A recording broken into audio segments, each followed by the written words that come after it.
His post to social media said everything. Thank you, Iowa. I love you all. After coasting to a 30-point win over his two nearest rivals, Florida Governor Ron DeSantis and Trump's former UN ambassador Nikki Haley. This has been an incredible experience. The people have been, this is the third time we've won, but this is the biggest win.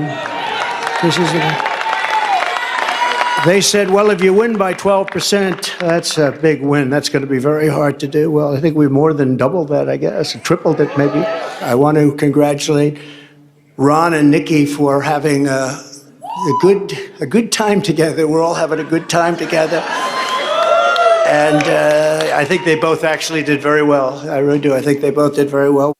The Iowa caucuses essentially became a race for second place, with DeSantis pipping Haley by just over 2,000 votes, as the focus now shifts to the first-in-the-nation primary next week in New Hampshire, where either of the two must put in a strong showing to put the brakes on Trump's inevitability. The Granite State has offered such surprises in the past, but Trump's clear dominance would make any loss in the state a mere blip in his path to the party's nomination.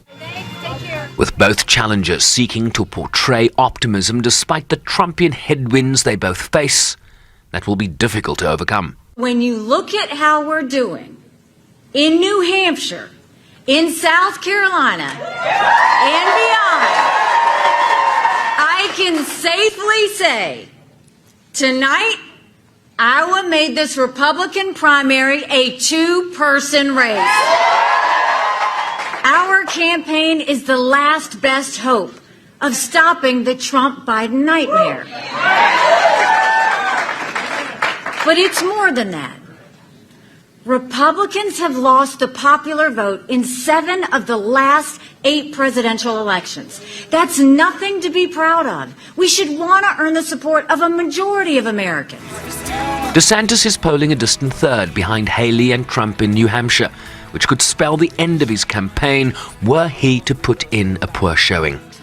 We represent a chance to reverse the madness that we've seen in this country, to reverse the decline of this country, and to give this country a new birth of freedom and a restoration of sanity.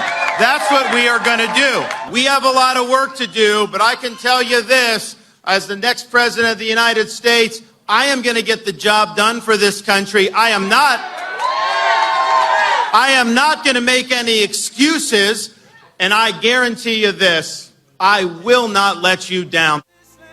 As Trump continues to cement his hold on the Republican Party, there's not a thick plot line here to unearth, and I think in many ways the effort to find one by focusing on the weather who might come out second belies the big headline, which is Trump has a lock on, all signs point towards Trump having a lock on the nomination, certainly winning in Iowa, but boy, he's got a heck of a hold on this party.